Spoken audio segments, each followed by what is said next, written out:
Hello friends, তো আজকে আমি কি বানাবো তোমরা ভিডিওটা ভালো করে দেখো, তখনই বুঝতে পারবে। তো আমি তার জন্য নিয়েছি লাউ ডোকা, কাঁঠালগুটি আমি কেটে ভালো করে ধুয়ে নেব। ধুয়ে ওদিকে আমি ভিজিয়ে রেখেছি মুগ ডাল আর মুসুরি ডাল একসাথে করে ভিজিয়ে রেখেছিলাম। আমি এখন এটাকে পেস্ট করব। কাঁচা লঙ্কা, অল্প নুন দিয়ে এটাকে আমি পেস্ট করে নেব। পেস্ট হয়ে গেলে আমি এটার উপর হলুদ, কালো জিরে দিয়ে এটাকে আমি ভালো করে মিশিয়ে নেব। মিশানো হয়ে গেলে আমি তেলের মধ্যে দিয়ে এগুলোকে বড়ার মতো ছোটো ছোটো করে কম তেলে ভেজে নেব। এটা বেশি তেল দেবো না এটার জন্য। তারপরে দিকে নিয়েছি জিরার গুঁড়ো, হলুদের গুঁড়ো, শুকনো লঙ্কা আর কালো জিরে। আমি নিয়েছি, এখন গরম তেল বসিয়ে দিয়েছি। গরম তেলের মধ্যে আমি কালো জিরা আর শুকনো লঙ্কাটা দিয়েছি। এখন আমি সবজিগুলোকে এক এক করে দিয়ে দেবো। তারপর আমি এখানে লবণ, পরিমাণ মতো মশলাগুলো রেখেছিলাম, তো সেই মশলাগুলোকে দিয়ে দেবো। আমি কাঁচা লঙ্কা এখানে পেস্ট করে দেবো না, আমি টুকরো টুকরো করে কাঁচা লঙ্কা দেবো।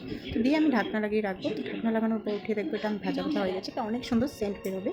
তো সেন্টটা বের হয়ে গেলে আমি বুঝে যাবো যে এটা হয়ে গেছে। তারপর আমি পরিমাণ মতো জল দিয়ে ঢাকনা লাগিয়ে রাখবো। তো জল দেওয়ার আগে আমি এখানে ভেজে রাখা কোপ্তা মানে মুগ ডাল আর মুসুরি ডালের যেটা বড়া করেছিলাম সেই বড়াগুলোকে আমি দিয়ে দেবো। দিয়ে এটাকে আমি 10 মিনিট মতো ভালো করে ফুটতে দেবো, যাতে এটার ভিতরে সব কিছু মশলা চুল গিয়ে ঢুকে যায়। তো তারপর হয়ে গেলে আমি সার্ভ করে নেব। তো ভিডিওটা ভালো লাগলে প্লিজ আমার চ্যানেলটাকে সাবস্ক্রাইব করো আর আমার ভিডিওটাকে লাইক করে দিও। ভিডিও দেখার জন্য ধন্যবাদ।